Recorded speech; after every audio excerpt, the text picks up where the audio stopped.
Good morning dear students. आज हम भारत के प्रमुख उद्योगों के बारे में चर्चा करेंगे, जिसमें हम यह जो टॉपिक शुरू कर रहे हैं भारत के प्रमुख उद्योग, उनमें से आज हम भारत के सूती वस्त्र उद्योग पर चर्चा करेंगे। भारत में अगर हम सूती वस्त्र उद्योग की बात करें तो सूती वस्त्र उद्योग को हम निम्न बिंदुओं से समझेंगे कि भारत में जो सूती वस्त्र उद्योग है इसका विकास कैसे हुआ, जो इसकी अवस्थिति है उसके क्या क्या कारण थे, और भारत में जो इसका उत्पादन है वह कितना है।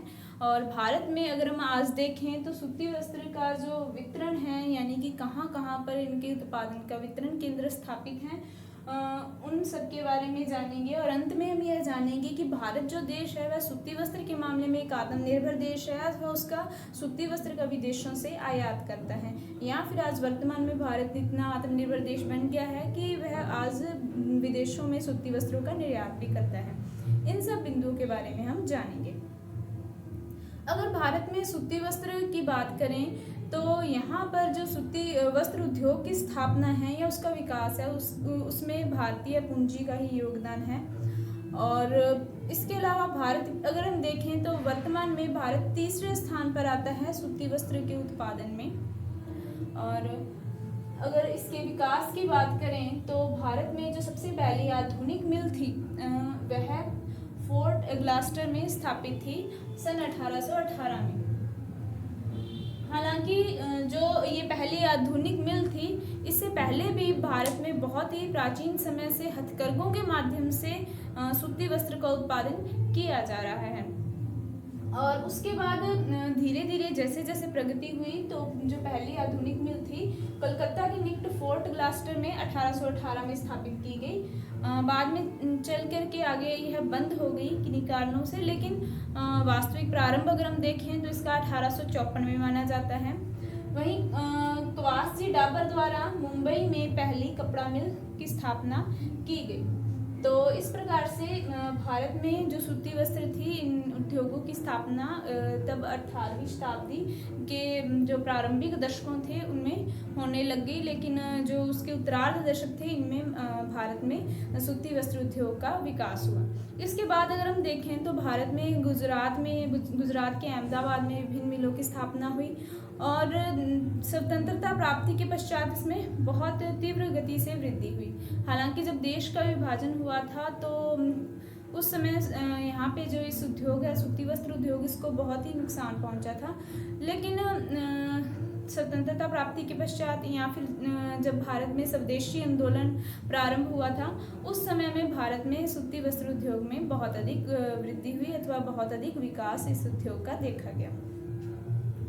अब बात करते हैं कि सूती वस्त्र उद्योग की अवस्थिति के क्या कारण हैं। देखो, एग्जाम में क्वेश्चन आ जाता है आपके कि भारत में सूती वस्त्र उद्योग के स्थानीयकरण के कारण या फिर उसकी अवस्थिति के कारण। तो आप कई बार यह एग्जाम आपकी कॉपी में देखा जाता है कि आप लिख देते हो उसमें विभिन्न राज्यों के नाम लिख देते हो कि यहाँ पर उद्योग की स्थापना हुई है, यहाँ पर स्थापना हुई है, लेकिन जो स्थानीयकरण के जब कारण आपसे पूछे जाते हैं या फिर अवस्थिति के कारण पूछे जाते हैं तब आप उनमें उनका रीज़न दो कि यह जो उद्योग है इसकी स्थापना क्यों हुई है, यानी कि भारत में इस स्थान विशेष पर सूती वस्त्र उद्योग की ही क्यों स्थापना हुई है, अन्य किसी उद्योग की क्यों नहीं हुई है, क्योंकि वहाँ पर कुछ ऐसी दशाएं मिलती होंगी जो सूती वस्त्र के लिए अनुकूल थी, इसलिए वहाँ पे इस उद्योग की स्थापना हुई है। तो वह कौन कौन सी दशाएं हैं जो सूती वस्त्र उद्योग को अपने स्थापित करने के लिए आकर्षित करती हैं, तो उन्हें इन बिंदुओं से समझते हैं। कच्चा माल। सूती वस्त्र उद्योग की स्थापना के लिए कच्चे माल की आवश्यकता होती है। कपास की अगर हम बात करें तो यह एक शुद्ध कच्चा माल है, यानी कि जब हम कपास से जब कच्चे माल से तैयार माल बनता है तो उसका जो भार है वह घटता नहीं है, उतना ही रहता है, इसलिए एक शुद्ध कच्चा माल है। तो इसलिए जहाँ पर भी कपास हमें अवेलेबल होता है वहाँ आसानी से, बहुत बड़ी मात्रा में जहाँ कच्चा माल प्राप्त होता है वहाँ पे आसानी से उद्योगों की स्थापना हो जाती है। और क्योंकि भार घटता नहीं है, भार बहुत कम होता है, इसलिए इनका आसानी से तैयार माल को दूर दूर तक परिवहन किया जा सकता है। तो इसलिए कच्चे माल के निकट भी इस उद्योग की स्थापना हो जाती है। शक्ति के साधन की बात करें तो जैसे जल विद्युत हो गया, कोयला हो गया, इन सभी इनकी भी आवश्यकता पड़ती है। तो जहाँ पर शक्ति के साधन अवेलेबल होते हैं वहाँ पर सूती वस्त्र उद्योग की स्थापना हो जाती है। विभिन्न प्रकार के रसायन, क्योंकि वस्त्र उद्योग है, इसकी रंगाई तथा छपाई के लिए विभिन्न प्रकार के साधनों रसायनों की आवश्यकता होती है। तो यह भी सूती वस्त्र उद्योग को अपनी तरफ आकर्षित करते हैं। सस्ता तथा कुशल श्रम सूती वस्त्र उद्योग में, जैसे कि बताया गया था, प्राचीन समय में तो हथकरघों के माध्यम से, आजकल शक्ति चलित करघों का भी यूज किया जाता है। सूती वस्त्र जो उद्योग है भारत का अगर हम देखें तो कृषि के बाद जो भारत के निवासी हैं उनको रोजगार अवेलेबल करवाने वाला दूसरा बृहत्तम उद्योग है। तो उस अकॉर्डिंग देखें तो यहाँ पर काफ़ी अधिक श्रम की आवश्यकता होती है। तो जहाँ पर सस्ता तथा कुशल श्रम होता है वह सूती वस्त्र को अपनी ओर आकर्षित करता है। अगर एग्जाम्पल के तौर पे देखें तो उत्तर प्रदेश है, उत्तर प्रदेश में भी सूती वस्त्र उद्योग की स्थापना हुई है। तो वहाँ का प्रमुख जो रीजन है वह सस्ता तथा कुशल श्रम ही है। परिवहन के साधनों की बात करें तो जहाँ पर बाजार तक तैयार माल को पहुँचाना और मांग की आपूर्ति करने के लिए जो परिवहन के साधन हैं वह सुगम होने चाहिए। जैसे कि अगर हम देखें कि भारत में मुंबई के निकट की बात करें तो वहाँ पर जो है निर्यात के लिए परिवहन के जो साधन हैं उनका बहुत अनुकूल है। इस कारण से जो मुंबई है वह बृहत्तम सूती उत्पादक केंद्र है।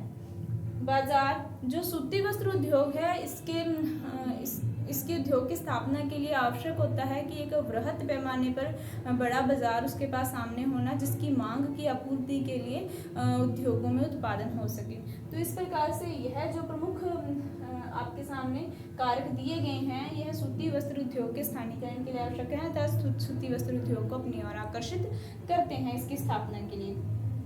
नेक्स्ट है सूती वस्त्र उद्योग का उत्पादन की बात करें तो भारत में जो है 2008 की बात करें, लगभग 2008 में यहाँ पर लगभग 1782 जो थे कारखाने स्थापित थे। इनमें से जो 192 हैं वह सार्वजनिक क्षेत्र पर स्थापित थे,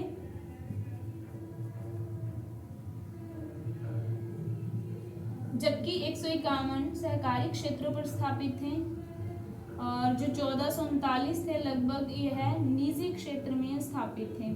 और इनका जो विकास है इनका 2008 के बाद से ही, स्वतंत्रता प्राप्ति के बाद से ही बहुत अधिक विकास हो रहा है। और इस समय तो यह लगभग 3.5 करोड़ को रोजगार उपलब्ध करवाता था। यह उद्योग इतने बड़े पैमाने पर यहाँ पे उत्पादन किया जाता है। आज अगर हम देखें वर्तमान में तो 5 करोड़ से भी अधिक लोगों को जो है यह प्रत्यक्ष रोजगार उपलब्ध करवाता है।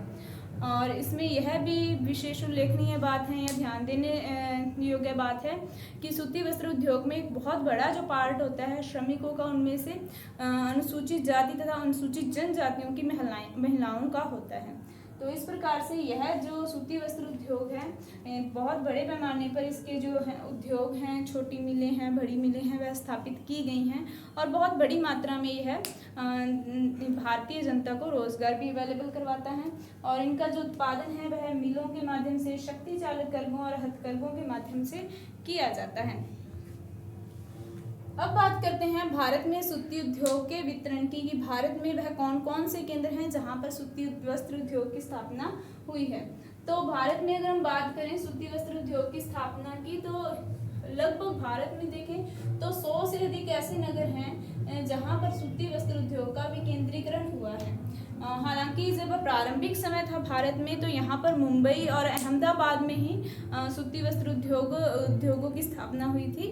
लेकिन धीरे धीरे जैसे जैसे विकास हुआ सूती वस्त्र उद्योग का, जैसे जैसे स्वतंत्रता प्राप्ति के पश्चात सरकार ने इस और कार्य किया और उसके बाद से देखें तो भारत में जो सूती वस्त्र उद्योग का जो विकेंद्रीकरण हो गया, यानी कि जो अहमदाबाद और मुंबई में ही स्थापित थे, अब इसके जो मिलें हैं वह देश के विभिन्न नगरों में स्थापित हो गई।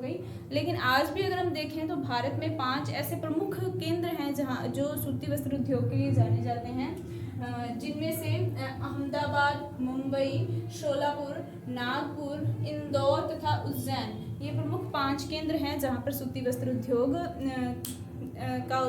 वस्त्र उद्योग बड़े पैमाने पर स्थापित हुआ है। अगर सूती वस्त्र उद्योग के अग्रणी राज्यों की बात करें तो महाराष्ट्र, गुजरात और तमिलनाडु यह भारत में अग्रणी राज्य हैं। यहाँ पर प्रमुख रूप से सूती वस्त्र उद्योग की स्थापना हुई है या फिर उत्पादन यहाँ पर किया जाता है। और अब बात करते हैं महाराष्ट्र की। तो महाराष्ट्र जो है यह यहाँ पर कपास बहुत अधिक मात्रा में अवेलेबल होती है। कपास का उत्पादन किया जाता है जो कि सूती वस्त्र उद्योग के लिए कच्चे माल का काम करता है। तो इस कारण से जो महाराष्ट्र है यहाँ इसको कॉटोपोलिस ऑफ इंडिया या फिर कपास का विराटनगर भी कहा जाता है। महाराष्ट्र में देखें तो यहाँ पर जो प्रमुख महाराष्ट्र में प्रमुख केंद्र है वह है मुंबई, जहाँ पर सूती वस्त्र उद्योग की स्थापना हुई है। देखो मुंबई वो 5 प्रमुख बिंदु जो हैं जहाँ पर उद्योगों की स्थापना हुई है उनमें से एक है। और यहाँ पर जो है भारत का 38% सूती कपड़ा तैयार होता है, 30% सूत तैयार किया जाता है। और यहाँ पर महाराष्ट्र में देखें तो लगभग 119 मिलें स्थापित है। वहीं गुजरात की बात करें तो गुजरात में 118 मिलें हैं। और क्योंकि भारत में सबसे जो महत्वपूर्ण केंद्र है सूती वस्त्र का तो वह मुंबई ही है। उसके बाद की बात करें तो उसके बाद अहमदाबाद का स्थान आता है। और इसके अलावा जो भड़ोच है, बड़ोदरा है, सूरत, पोरबंदर, राजकोट इत्यादि नगर हैं जहाँ पर गुजरात में सूती वस्त्र उद्योग की स्थापना हुई है। मध्य प्रदेश की बात करें तो मध्य प्रदेश में कोयला जो है वो बहुत अधिक मात्रा में पाया जाता है। कपास भी बहुत अधिक मात्रा में उत्पादित होती है। तो इस कारण से मध्य प्रदेश में सूती वस्त्र उद्योग का स्थानीकरण हुआ है। यहाँ पर देखें तो ग्वालियर, उज्जैन, इंदौर, देवास और भोपाल इत्यादि सूती वस्त्र उद्योग के प्रमुख केंद्र हैं। इसके बाद बात करते हैं पश्चिम बंगाल की। तो पश्चिम बंगाल की जो आर्द्र जलवायु है, इसके अलावा जो यहाँ की परिवहन की सुविधा है, इनकी वजह से यहाँ पर सूती वस्त्र उद्योग की स्थापना हुई है। पश्चिम बंगाल में देखें तो कोयला भी बहुत बड़ी मात्रा में अवेलेबल है। तो इस कारण से जो पश्चिम बंगाल है यहाँ का जो प्रमुख केंद्र है जहाँ पर सूती वस्त्र उद्योग की स्थापना हुई है वह है कोलकाता। कोलकाता में प्रमुख रूप से जो सूती वस्त्र उद्योग की स्थापना हुई है। उत्तर प्रदेश की बात करें तो उत्तर प्रदेश में जैसे कि आपको पहले बताया गया था कि यहाँ पर जो सस्ता है, श्रम अवेलेबल है, परिवहन की सुविधा, क्योंकि समतल मैदानी भाग है यहाँ पे परिवहन की सुविधा भी अवेलेबल है। और इस कारण से कपास के साथ साथ यह भी सुविधाएं अवेलेबल थी। तो उत्तर प्रदेश के विभिन्न नगरों में सूती वस्त्र उद्योगों की स्थापना हुई है। लेकिन जो बृहत्तम केंद्र है उत्तर प्रदेश का वह है कानपुर। इसी कारण से जो उत्तर प्रदेश का मैनचेस्टर है वह कानपुर को कहा जाता है। तमिलनाडु की बात करें तो तमिलनाडु में कोयम्बटूर जो है सूती वस्त्र का बृहत्तम उत्पादक केंद्र है। इसी कारण से तमिलनाडु का जो मैनचेस्टर है वह कोयम्बटूर को कहा जाता है। तो यह तो थे भारत में विभिन्न राज्य जहां पर सूती वस्त्र उद्योग सूती वस्त्र उद्योग के विभिन्न केंद्र स्थापित हुए हैं। इसके बाद बात करते हैं इसके व्यापार की। सूती वस्त्र उद्योग के अगर हम व्यापार की बात करें तो देश का जो कुल भाग निर्यात किया जाता है विभिन्न उत्पादों का, उनमें से 33% भाग जो है निर्यातक सामग्री का वह सूती वस्त्र का ही है। आज हम वर्तमान में देखें तो इसके विकास के लिए सूती वस्त्र निर्यात परिषद की भी भारत में स्थापना की गई है।